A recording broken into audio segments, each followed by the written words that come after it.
For this week, my knowledge of spiritual practices I thought it was pretty full. And coming here, I realized I knew a lot less than I thought I knew.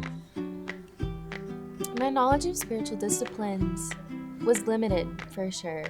I've done study on it before. I know that they prep us a lot in class, but as far as how to practically apply it, that's what this week is all about. And so it's been a huge gift in how do I go about confession? How do I go about celebration? How do I go about silence and solitude? Those just aren't things you can read about and come to all your knowledge about it through a book. That's not how it works. I am about to go sit in the woods for like 7 hours. I need a time with God to rest, and I've never had 7 hours where I can just go and have that experience with God, and so I'm thoroughly excited. Intentionally practicing these disciplines has sharpened my understanding of who God is, especially through silence and solitude. I was writing in my notebook, and I used the language of finally learning to speak my native language, of being with God.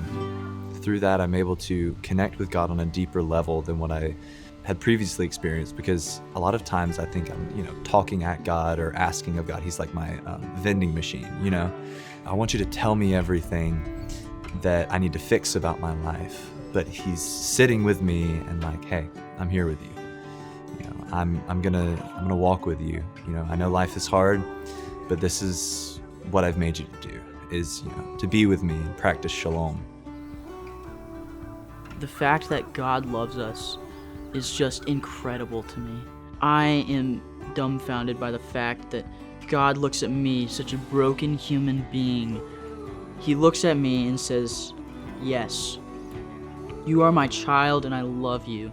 And that just makes me want to tear up, because it's a beautiful thing. It really is. Even the other night when we had the night of worship and communion and fellowship, there was a lot of just crying out to God and just calling out to him from everyone here to fill us up and to be present. God is everywhere, right? God is everywhere.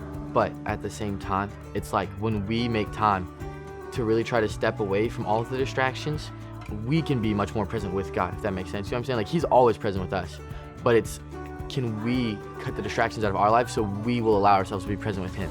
That's what this week has been all about, I think, for me. And that's been super, super helpful. This week has been, I'd say revealing, and it's been firming my foundation in who Christ is, which has been firming who I am.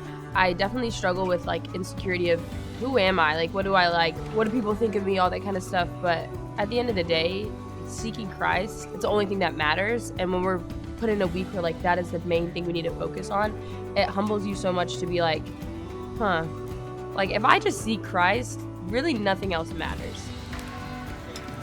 Is really, really revealing for me in how I live my Christian walk, and am I Christian because everyone else around me is a Christian? Am I Christian because I'm in this program, or am I Christian because Jesus Christ really said follow me? After this week, I've really thought hard about it, and I really want to live for God. And when I do things, when I desire to be sanctified, I don't want it for me to be a holier image. I want it to be for his glory.